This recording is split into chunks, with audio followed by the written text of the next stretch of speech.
Sir నా పేరు పన్నీర్ వీరేశం, గౌరాయపల్లి గ్రామం మాది, యాదగిరిగుట్ట మండలం, జిల్లా యాదాద్రి భువనగిరి, ఆలేరు కాన్స్టిట్యున్సీ మాది. మా ఎమ్మెల్యే గారు బీర్ల ఐలయ్య, మా ఎంపీ గారు చామల కిరణ్ కుమార్ రెడ్డి, మా మంత్రి గారు అయినటువంటి కోమటిరెడ్డి వెంకటరెడ్డి, మా ఎమ్మెల్సీ మల్లన్న గారు. సార్ నేను రాజకీయాలకు గత 35 సంవత్సరాల క్రితమే రాజకీయంలోకి వచ్చినాం సార్ మేము. కానీ ఏమున్నా పార్టీకి ఆకర్షితులమై టీడీపీకి ఆకర్షితులమై పార్టీకి వచ్చినాము. టీడీపీలే 35 సంవత్సరాల్లో కొనసాగినాం సార్. అప్పటికి మేము టీడీపీలో పనిచేస్తున్న క్రమంలో ప్రత్యేక తెలంగాణ వాదము తీసుకొచ్చిన సందర్భంలో మేము దానికి ప్రత్యేక తెలంగాణ అవసరం అనే ఉద్దేశంతో మేము టీడీపీ పార్టీని వదిలి టీఆర్ఎస్ పార్టీలో జాయిన్ అయ్యి ఉద్యమంలో గత 10 సంవత్సరాలు ఉద్యమం చేసిన తర్వాత చేశాము, పార్టీలో కొనసాగాము. ఆ విధంగా మేము పార్టీకి రావాల్సి జరిగింది. టీడీపీ నుంచి బీఆర్ఎస్ పార్టీకి రావడం జరిగింది. తర్వాత 10 సంవత్సరాలు అక్కడ చేసిన తర్వాత బీఆర్ఎస్ ప్రభుత్వము ఇచ్చిన హామీలు నిలబెట్టుకోకపోవడము, ఏ పని కార్యక్రమాలు సజావుగా జరగకపోవడము, అవన్నీ చూసి ఇవన్నీ మాటలతో సరిపుచ్చే ప్రభుత్వమే కానీ ఇది చేతలు చేసే ప్రభుత్వం కాదు అని మేము గ్రహించిన తర్వాతనే మేము కాంగ్రెస్ పార్టీలకు రావడం జరిగింది. సార్ ఉద్యమానికి ఫలితం దక్కింది అంటే తెలంగాణ రావడం అనేది దక్కినంత మట్టుకు కొంతమట్టుకు మేము భావిస్తున్నాము. తెలంగాణ వచ్చిన తర్వాత గత ఉద్యమ సందర్భంలో జరిగిన కార్యకర్తలు, లీడర్లు, చాలా పెద్ద మేధావి వర్గం అంతా అనగదొక్కబడి పక్కకు జరపబడి కొత్త వర్గాన్ని సెలెక్ట్ చేసుకొని ఈయన కొత్త లీడర్లతోటి కొత్త నాయకత్వాన్ని తీసుకొని పార్టీకి సర్వీస్ ఇచ్చి ఉద్యమానికి సర్వీస్ ఇచ్చి పనిచేసిన వాళ్ళందరినీ పక్కకు పెట్టి పక్క పార్టీ వాళ్ళని తీసుకొచ్చి ముందు పెట్టుకొని ఆయన పని చేసుకుంటూ మా పార్టీ కార్యకర్తలకు ఫస్ట్ రకం సెకండ్ రకం కార్యకర్తలందరినీ పక్కకు పెట్టి మాకు అన్యాయం జరగడం జరిగింది. కాబట్టి మేమందరం మనస్ఫూర్తిగా కాంగ్రెస్లకు రావడం జరిగింది. వంగిడి సునీత ఓడిపోవడానికి కారణం ఏంటంటే ఆమె ఒకసారి కాదు 2 సార్లు ఎమ్మెల్యే అయింది, ప్రభుత్వ విప్పు కూడా జరిగింది. చేసినా కానీ ఏ పని ఉన్నా ఆమె నాతోటి కాదు అన్నది. ఉదాహరణకు చెప్పాలంటే మాకు ఇక్కడ కాలువపల్లి మన చల్లూరు నుంచి మా గౌరాయపల్లికి ఒక చిన్న కాలువ గతంలోనే ఉంది. అది ఆ కాలువను కానీ మలుపుకున్న వాటర్ కోసం పోతే కూడా ఒక 8 సంవత్సరాలు అడిగినా కానీ నాతోటి కాదు అన్నది. కానీ నేను చేపిస్తానని ఒక మాట ఇవ్వలేదు, ఒక తట్టెడు మట్టి కూడా తీపియలేని పరిస్థితికి ఉంది. మేము చాలాసార్లు చెప్పి విసిగిపోయాము. ఆ విధంగా చెప్పాలంటే మా గ్రామ మట్టుకు చెప్పాలంటే ఎన్ని పనుల గురించి పోయినా ఏ ఒక్క పని మాకు చేసి పెట్టలేదు. ఏది మన ఎలక్షన్లో కూడా 2 పర్యాయాలు మాకు మాట ఇచ్చి ఏది భవనము బీసీ భవన్ ఇస్తా అని చెప్పేసి మాకు కట్టుకోమని చెప్పేసి ఇచ్చి కమిటీ హాల్ కోసం చెప్పి మాట్లాడి ఇచ్చి శాంక్షన్ అయింది, వస్తూ 2 సార్లు చెప్పింది. శిలాపలకాలు వేయించుకొని ఫోటోలు దిగడానికే పనికొచ్చిండ్రు. కానీ మాకు ₹1 నిధులు కూడా ఇవ్వకుంటే మేము కష్టపడి తలాయిని వేసుకొని ముఖ్యమైన ఒక క్యాస్ట్లో ఉన్న వాళ్ళు ఒక 4-3 కలిసి మేము సొంత డబ్బులు పెట్టుకొని కట్టుకున్న పరిస్థితికి వచ్చింది. ఎందుకంటే వాళ్ళ మాట పెట్టుకొని మేము కార్యకర్తలకు మాట ఇచ్చాం, మా కులంలో మాట ఇచ్చాం.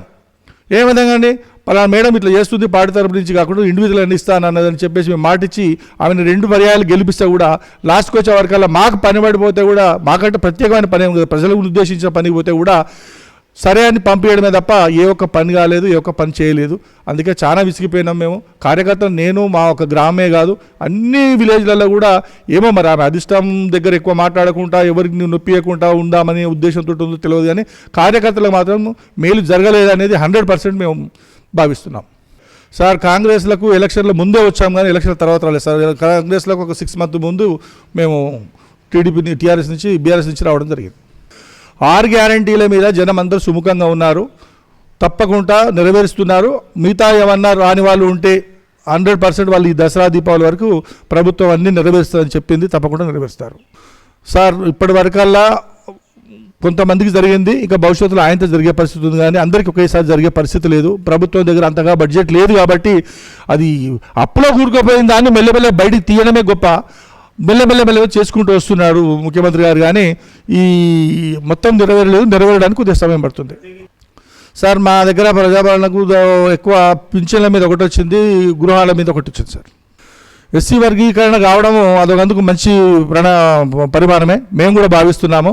ఎస్సీ వర్గీకరణ జరగడం వల్ల ఈ మాదిగా వచ్చిన బేసిక్లో వాళ్ళకి ఎవరికి ఏ గొడవ లేకుండా ఉంటుందని మేము కూడా అనుకుంటున్నాం. సార్ బీసీలు ఇప్పటికే ఎన్నో వర్గాలుగా నడుస్తూ ఉంది.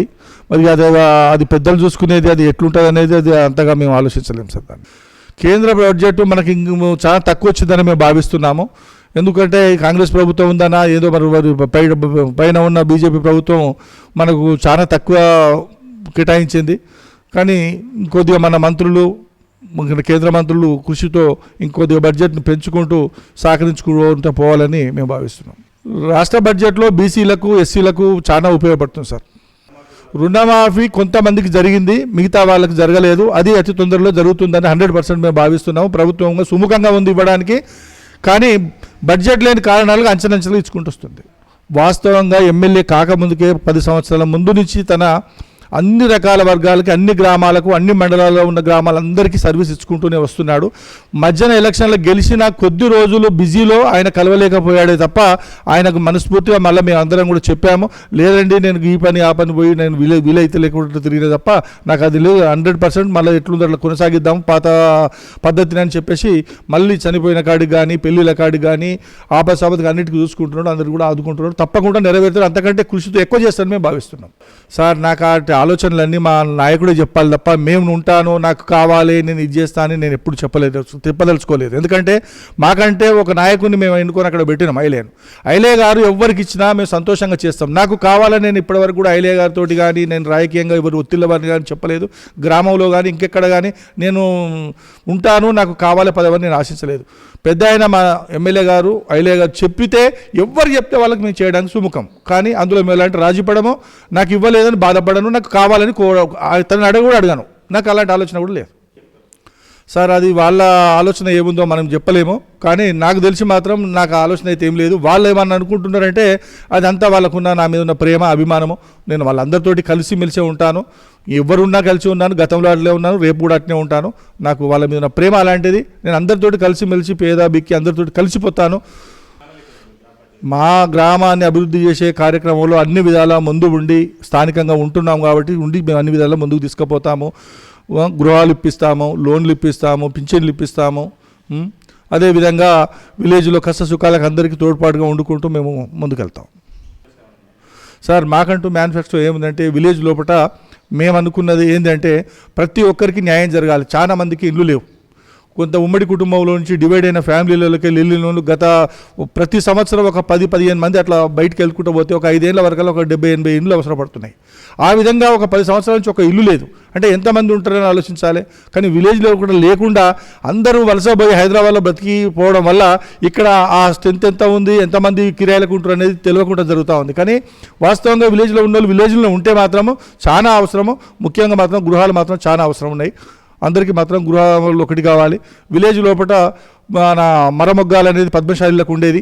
ఆ మరమొగ్గాల సంబంధించిన వ్యాపారము దిగజారిపోయి వాళ్ళు పాపం రోడ్డు మీద పడి మొగ్గాలు నేర్చుకుంటూ సరే ఈరోజు ఆ మొగ్గాలతోటి జీవనోపాధన జరుగుతూ ఉంది. ప్రభుత్వం కూడా దానికి చాలా విధాలుగా తోడ్పాటు చేసి వాళ్ళకు పింఛన్లు ఇస్తూ ఉన్నారు. వాళ్ళకు మొగ్గానికి ఇంత అని చెప్పి కాటాన్ని పెట్టి అది చేస్తూ ఉన్నారు. మొత్తం మీద మా విలేజ్లో పద్మశాలీలు మాత్రం వెనకకే ఉన్నారు. మిగతా బీసీలు అంటే ఇక మీకు తెలియదు ఏం లేదు. వ్యవసాయ కుటుంబం ఎప్పుడైనా అప్పులతోటి ఉంటుంది, మాత్రం లాభాలతోటి కూడుకున్న వ్యవహారం ఏమి ఉండదు. కానీ మొత్తం మీద ఈ వర్షాలు పడి ఈ నీళ్లు రావడం వల్ల మాకు సంతోషం ఉంది. ఐలే గారు మాకు నీళ్లు వదిలిపెట్టడం వల్ల పంటలు మండి బట్టబట్ట మాత్రం బతుకులని మేము ఆశిస్తున్నాం. సార్ మద్యము డబ్బులకు జనం అనేది నిజంగా అలవాటు జరిగింది. ఆ అలవాటు అనేది స్థానిక సంస్థలకు మాత్రమే ఉండేది ఒకప్పుడు. కానీ ఇప్పుడు నీకు పార్లమెంట్ ఎలక్షన్లకు కూడా ప్రతి ఓటర్ను ఇంపార్టెంట్గా తీసుకొని విచ్చలవిడి డబ్బును మద్యాన్ని అలవాటు చేశారు. దాన్ని మానపడం అంటే చాలా కష్టంగానే ఉంటుంది. కానీ ఒకరు ఇవ్వకపోతే ఓటు రాదని భావిస్తారు. ఇవ్వాలని ఆలోచనతో ఇస్తే డబ్బు ఉంది ఇచ్చిరంటారు అనే ఉద్దేశంతో ఉన్నారు. కానీ ఎవరికి వాళ్ళు శబ్దతగా ఇచ్చుకుంటూ పోతున్నారు. కానీ ఇస్తామని ఎవరు చెప్తలేరు, ఇవ్వమని ఎవరు చెప్తలేరు. అది మాత్రం కామన్గా జరుగుతూనే ఉంటుంది. ఇస్తూనే ఉంటారు, తీసుకుంటూనే ఉంటారు, తాగుతూనే ఉంటారు. ఆ నలుగురు దగ్గర తీసుకుంటున్నారు. ఒక ఓటర్ ఒక దగ్గర తీసుకుని ఓటేయట్లేదు. నేను తన దగ్గర తీసుకోకపోతే నాకు మాట వస్తుందేమో, ఓటేయడానికి భావిస్తుందేమో అని చెప్పేసి ఎన్ని పార్టీలు ఉంటే ఎంతమంది లీడర్ ఉంటే అంతమంది దగ్గర తీసుకొని జేబులో పెట్టుకుంటుంటే తను ఎటేస్తాడో కానీ ప్రజలకు తెలియదు. ఆయన వాళ్ళకే తెలుస్తుంది, ఎవరికి తెలియదు, ఓటర్కి తెలియదు, క్యాండిడేట్కి తెలియదు. సార్ నేను దాన్ని ఊహించట్లేదు. మీరు దయచేసి, నేను కావాలనే ఆలోచన కూడా నాకు లేదు. ఒకవేళ మా ఐలన్న గారు ఎవరు చెప్పమని చెప్పిస్తే వాళ్ళకి చేయడానికి నేను రెడీగా ఉన్నాను.